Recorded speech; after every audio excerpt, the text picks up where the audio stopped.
नमस्कार, मैं आर के ललित संस्कृत संभाषण में आप सबका हार्दिक स्वागत करता हूं। ललित संस्कृत संभाषण के क्रम में यह बोर्ड परीक्षा संस्कृत अनुवाद का प्रथम भाग है। संस्कृत अनुवाद के इस भाग में केवल बोर्ड परीक्षा में पूछे गए महत्वपूर्ण अनुवाद को ही सम्मिलित किया गया है। तो आइए प्रारंभ करते हैं।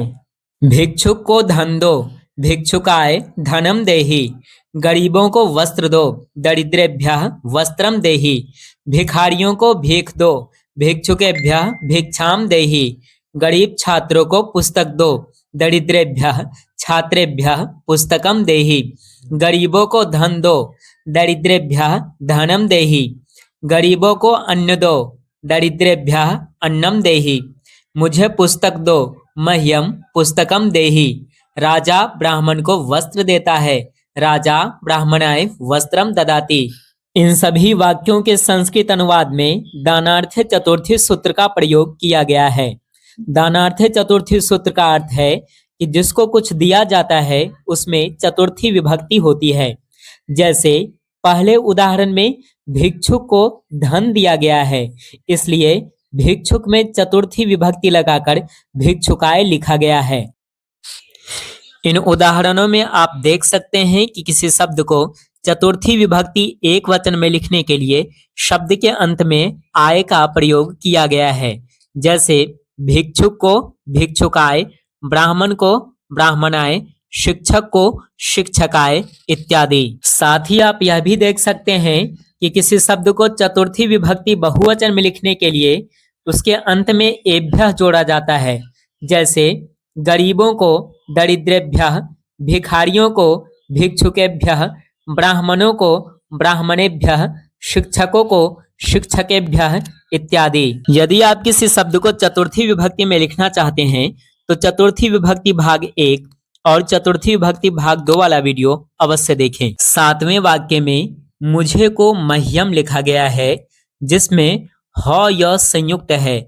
आप चाहें तो ह हलंत अलग और य को अलग लिख सकते हैं। तुम्हें के लिए तुभ्यम शब्द का प्रयोग करें। जैसे मैं तुम्हें नहीं दूंगा, अहम तुभ्यम न दास्यामि। दो के लिए संस्कृत में देहि और देता है देती है के लिए संस्कृत में ददाती का प्रयोग किया जाता है।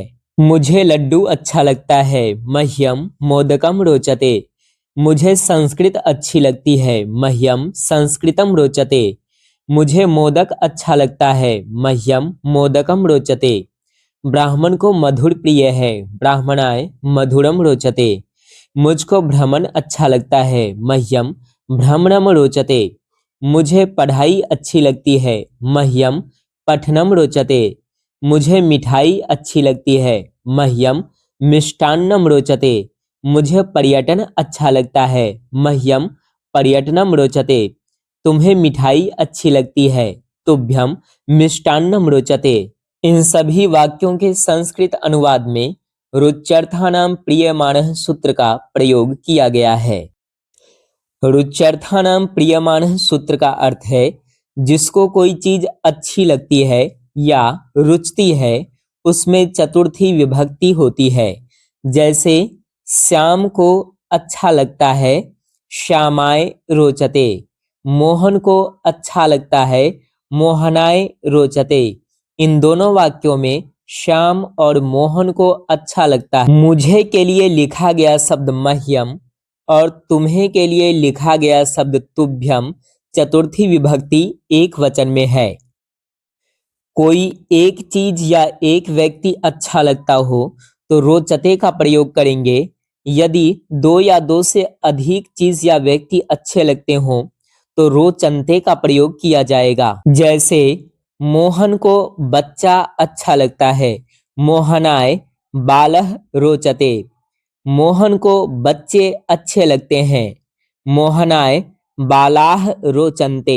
पहले वाक्य में बच्चा एक वचन में है, इसलिए बालः और रोचते एक वचन में लिखा गया है। दूसरे वाक्य में बच्चे बहुवचन में है, इसलिए बालाः और रोचन्ते बहुवचन में लिखे गए हैं। अच्छा लगता है, अच्छी लगती है, रुचता है, रुचती है और प्रिय है, इन सभी शब्दों के लिए संस्कृत में रोचते शब्द का प्रयोग करेंगे। आज के लिए इतना ही। आप अपनी समस्याओं को कमेंट में जरूर लिखें। शेष अगले भाग में सीखेंगे। तब तक के लिए आर के ललित को दीजिए अनुमति। नमस्कार।